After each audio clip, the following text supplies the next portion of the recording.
Pada video menjawab Islam dalam 5 menit kali ini, kita akan membahas siapa yang memujuk Daud, Tuhan atau iblis. Muslim mengatakan ada kontradiksi di dalam 1 Tawarik 21 ayat 1 dan di dalam 2 Samuel 24 ayat 1. Benarkah demikian? Sofiatul dari Al-Hayat Indonesia akan menjawab pertanyaan RT6. Dalam 2 Samuel 24 ayat 1 dikatakan, bangkitlah pula murka Tuhan atau murka Yahweh terhadap orang Israel. Ia menghasut Daud melawan mereka. Firman-Nya, pergilah hitunglah orang Israel dan orang Yehuda.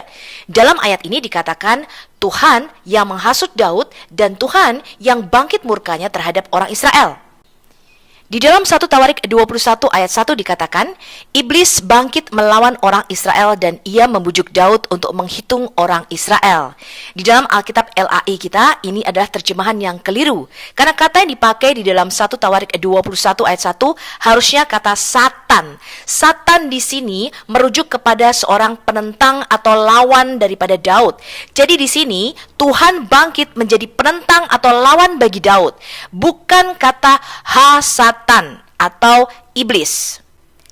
Anda perlu tahu pentingnya definite artikel atau kata sandang di dalam Alkitab kita. Kata yang dipakai adalah kata Satan tanpa Satan, ya, tanpa definite artikel atau kata sandang atau Satan yang satu itu.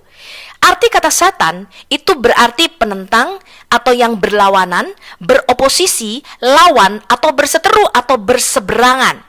Di dalam 2 ayat tersebut, Tuhanlah yang menjadi lawan atau musuh atau seteru Daud dan bukan iblis. Jadi kata Satan di dalam Alkitab kita tidak selalu merujuk kepada iblis, teman-teman. Jika digunakan tanpa kata sandang Satan atau Satan yang satu itu, maka bisa berarti penentang, lawan, beroposisi, seteru, atau musuh atau berseberangan atau seorang yang berlawanan dengan kita. Contohnya di Bilangan 22 ayat 22. Tetapi bangkitlah murka Allah ketika dia, maksudnya Bileam, pergi, dan berdirilah malaikat Tuhan di jalan sebagai lawannya atau sebagai satannya. Nah, di sini LAI menerjemahkan dengan benar kata Satan. Bukan berarti malaikat tersebut berubah menjadi setan atau iblis, tetapi malaikat Tuhan berdiri menjadi lawan, seteru atau musuh bagi Bileam. Jadi penting ketika kita membaca Alkitab, kita melihat konteks daripada kalimat tersebut, teman-teman. Tanpa kata sandang atau definite artikel Satan atau sang Satan atau Satan yang satu itu, maka Satan itu berarti lawan, seteru atau penentang. Mertuamu bisa jadi Satanmu. Tapi jika digunakan kata sandang Satan, maka itu sudah pasti merujuk kepada iblis.